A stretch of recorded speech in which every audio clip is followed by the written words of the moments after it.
Super fluffy and moist, these are chocolate chip banana cupcakes.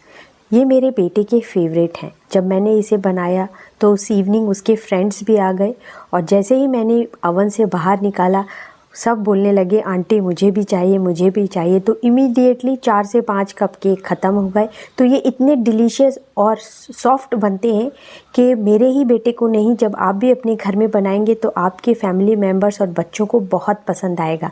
Even बच्चे ही क्या, बड़े और बूढ़े सभी इसे खा सकते हैं, इतने सॉफ्ट और डिलीशियस बनते हैं।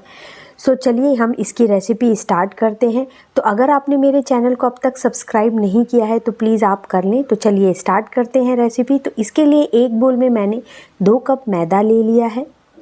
सारी चीज़ों को आप परफेक्ट मेजरमेंट के साथ लेंगे तो कपकेक बहुत परफेक्ट बनेंगे। साथ में मैंने 1 टीस्पून बेकिंग सोडा डाल दिया है। अब इन दोनों चीज़ों को हम अच्छे से विस्कर से विस्क कर लेंगे ताकि सोडा और फ्लावर मिक्सचर अच्छे से मिक्स हो जाए। अब एक दूसरे बोल में मैंने 100 ग्राम सॉल्टेड बटर लिया है और उसमें मैंने half cup white sugar powder डाल दिया और साथ में मैंने 1/4 कप ब्राउन शुगर डाला है। इन सारी चीज़ों को हम विस्कर से तब तक विस्क करेंगे जब तक ये क्रीमी टेक्सचर में कन्वर्ट ना हो जाए। आप चाहें तो आप इस स्टेज पे इलेक्ट्रिक बीटर भी यूज़ कर सकते हैं, उससे बहुत फास्ट काम हो जाता है। लेकिन आज मैं यहाँ पे विस्कर ही यूज़ कर रही हूँ। तो मैंने हाथ से ही मिक्स किया है। देखिए एकदम टेक्सचर क्रीमी हो गया है। अब यहाँ पे हम 2 एग यूज़ करेंगे। तो दोनों एग हम एक साथ नहीं डालेंगे, एक एक करके हम एग डालेंगे। एक एग, पहला वाला एग मैंने डाल दिया है और डालने के बाद हम अच्छे से विस्कर से विस्क करेंगे ताकि ये इस मिक्सचर में अच्छे से एब्जॉर्ब हो जाए, मिक्स हो जाए। इसी के बाद हम सेकेंड एग डालेंगे। इस एग को डालने के बाद भी आपको सेम प्रोसेस करना है। अगर इलेक्ट्रिक बीटर यूज़ कर रहे हैं तो आप इजीली उससे कर सकते हैं। मैं यहाँ पे विस्कर से ही इसे भी अच्छे से मिक्स कर लूँगी ताकि ये एग हमारा अच्छे से इस बैटर में मिक्स हो जाए।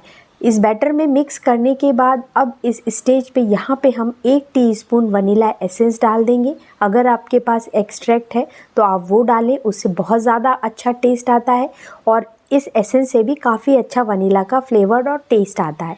इसे भी हम अच्छे से मिक्स कर लेंगे और मिक्स करने के बाद अब हमारे पास यहाँ पे हम बनाना चॉकलेट चिप बनाना कपकेक्स बना रहे हैं। तो यहाँ पे मैंने ओवरराइप बनाना लिया है। ओवरराइप बनाना से ही बेकिंग काफ़ी अच्छी होती है। तो ये काफ़ी बड़े साइज़ के थे।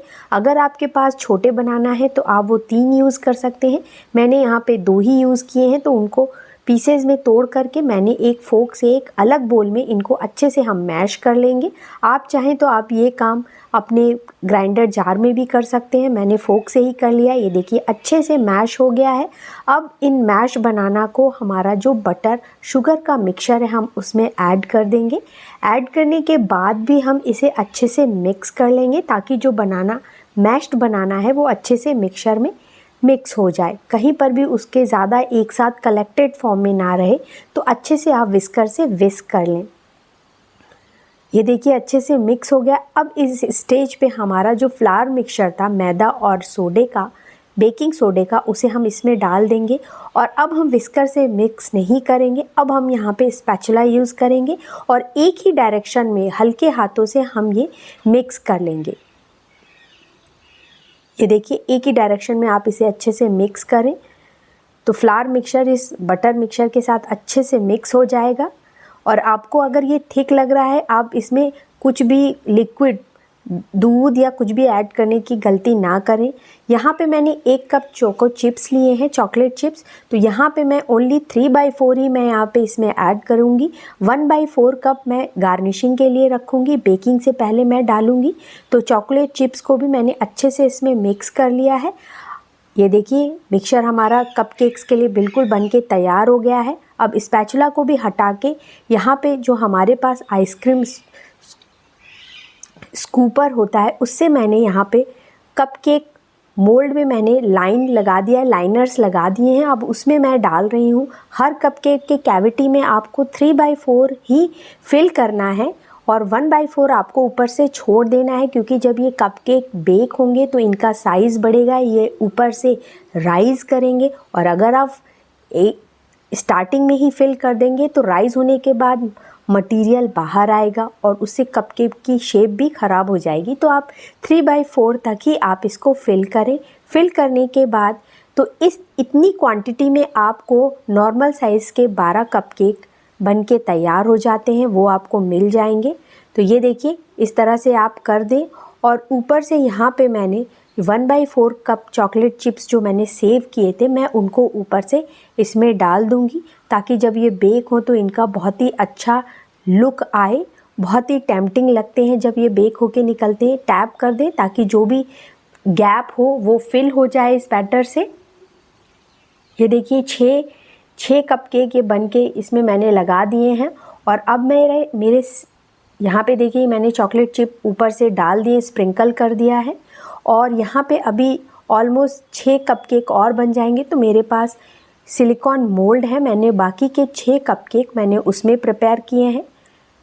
तो ये देखिए अब ये बेकिंग के लिए बिल्कुल तैयार है। अब साथ में यहाँ पे मेरे पास 6 कपकेक का ये सिलिकॉन मोल्ड है, उसमें भी मैंने लाइनर लगा दिया है। और इसे भी हम 3/4 तक इसको फिल कर लेंगे और सेम प्रोसेस से ऊपर से हम यहाँ पे चॉकलेट चिप स्प्रिंकल कर देंगे। और यहाँ पे मैंने अवन को 190 डिग्री सेल्सियस पे 10 मिनट के लिए प्री हीट कर दिया है। और अब मैं यहाँ पे कपकेक को बेक करने के लिए अवन में डाल दूँगी और सेम टेम्परेचर पे हम 18 से 20 मिनट के लिए बेक कर लेंगे। ये देखिए बिल्कुल तैयार हो गए हैं। पूरा मिक्सचर जो हमारा बैटर था कपकेक का वो कंज्यूम हो गया है। ये देखिए यहाँ मैं आपको दिखा रही हूँ कि कितने प्रॉपरली ये राइज हुए हैं। और स्क्वायर से आप सेंटर में चेक कर लें कि ये बेक हुए हैं या नहीं। अगर नहीं हुए हैं तो 2 से 3 मिनट आप फर्दर बेक कर सकते हैं। ये देखिए बिल्कुल परफेक्ट बेक हुए हैं। ये देखिए मैं आपको दिखा रही हूँ कितने परफेक्ट बने हैं इनके ये देखिए इनका राइस देखिए एंड इनका कलर देखिए, बहुत ही परफेक्ट बनके तैयार होते हैं। तो आप भी इस रेसिपी को ट्राई करें, मेरे चैनल को सब्सक्राइब करें। Thank you for watching this video.